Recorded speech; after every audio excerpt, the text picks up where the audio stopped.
Welcome once again to Belfast and the final to decide who will be the United Kingdom's strongest man for 2007. The action has been dramatic so far. Let's look back.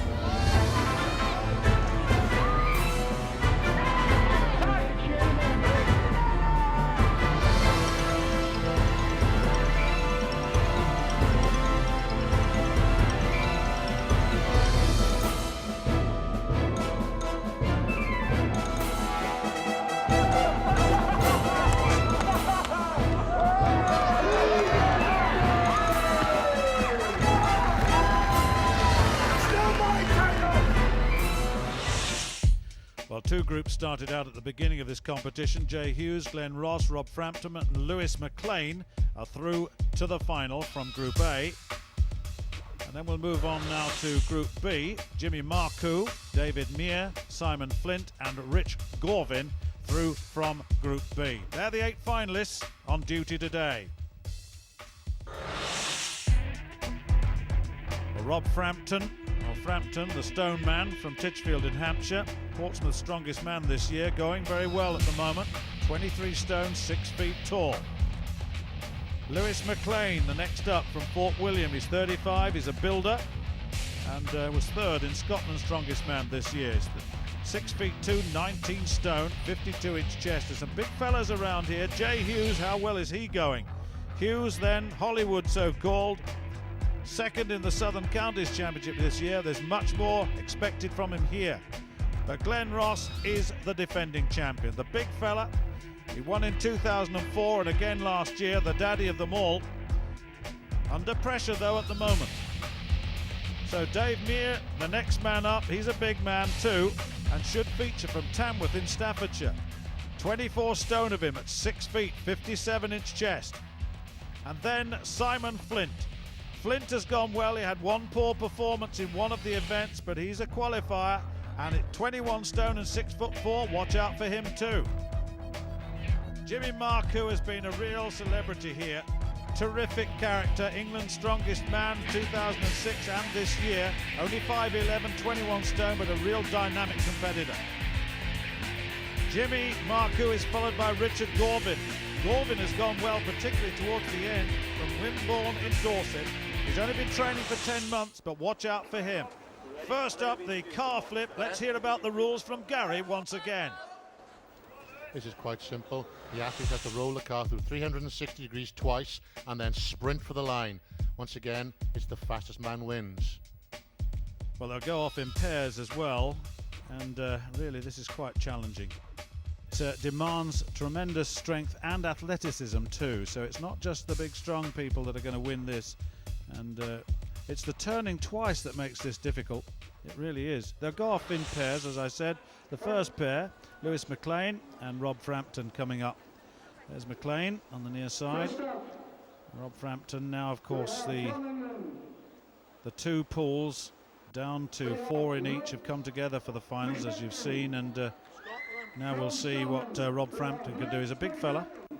Yeah, what they have to do now is really, on the first pull the car as fast as they can onto its roof, push it over onto its wheels, run round the other side and do the same back to the line. What do you reckon? Which part of this would you think is the most difficult? The first part, to get the momentum going of the car. Once you've got that, the car will roll. That's the most difficult.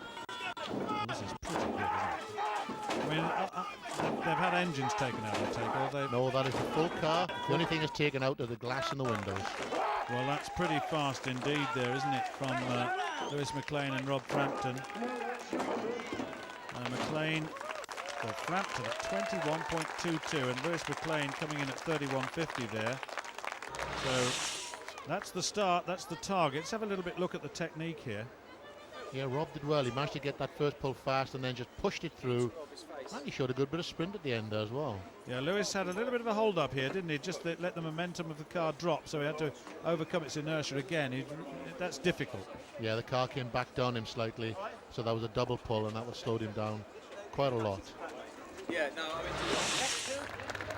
as Richard Gorvin comes forward, he'll be partnered with Dave Meir. Let me tell you that Frampton's time 21.22 and Lewis McLean 31.50. So this is Dave Meir. 24 stoner. He's a big fella, but he's been doing quite well, qualified quite comfortably for this final. And from Tamworth, training for 10 years, a big powerlifter incidentally. Just under 1,000 kilograms is total on powerlifting. Now then, here we go.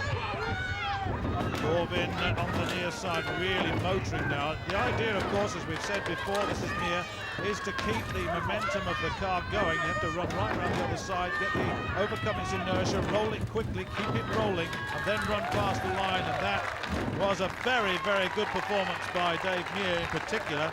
And his time coming up at 18.17. Gorvin 20.63. Have another look at this. Gorvin on the near side, just having a little bit of a problem there. Just not quite the fluency that we saw from Dave Muir. Muir really powering that car into action. Then look at this, hits it high, then runs. Once it's balanced, overbalanced, you can run. They're just putting the, as you can see, the car back into position. They've got engines, that's a totally loaded car. They're both the same, slightly different design, but they're both the same. They toss up at the beginning, decide which car they're going to... Oh, here it is now.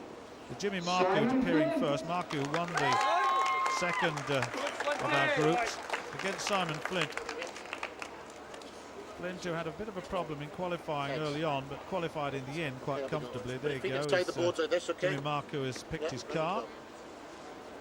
Well, Dave Muir has set a pretty tough target, hasn't he, at 18.17. Wonder what Jimmy Marku will do. He's demonstrated terrific athleticism, and Simon Flint also is looking very, very good indeed. These two absolutely neck and neck at the moment, and that is quick. And Flint just beats Marku, and Flint's time under 16, it's 15.50. That's pretty useful. Jimmy Marku 16.31. Well, that's pretty tough. So they're the fastest two times. Absolutely. Look at this, the momentum he's achieving with that. And then actually he was a bit late even making his run, lost his hat. He's a bit late making his run for the line. He could have been even quicker than that, but 15.50, he'll take a lot of beating. Well, Glenn Ross and Jay Hughes, the final pairing then in this first event. Next up. Jay Hughes has had a pretty good time coming out on top in the first group. A very strong finish to his day in qualification. But Glenn Ross, there's the toss again. As you are then, This okay. guy doesn't matter to me, he says, but I just wonder how much athleticism we shall see from Glenn Ross. He's been looking a bit tired. He's fifth in the last two events in his qualification, although he qualified quite comfortably. Look at this. Ross is absolutely playing at the moment, but so is Hughes, and Hughes just behind Ross. Look at Ross. Ross is going very strongly, and actually Hughes waited far too long there, and Ross's time, let's just have a look at it, 16.98. It's the third fastest. Jay Hughes at 18.97, and I reckon that makes him fifth fastest. Just a little look again at this. Really motors to get that going, doesn't he? Look at that continuity of movement. As soon as the car reached the high point, over it went. There's the difference, look, you can see from that shot. Technically, Hughes was at fault there. But Flint, look, leads it, 15.50. He's got 8 points from Marku on 7, Ross on 6, Muir on 5. Well, first blood then to Simon Flint, but next the brick deadlift. Let's take a break.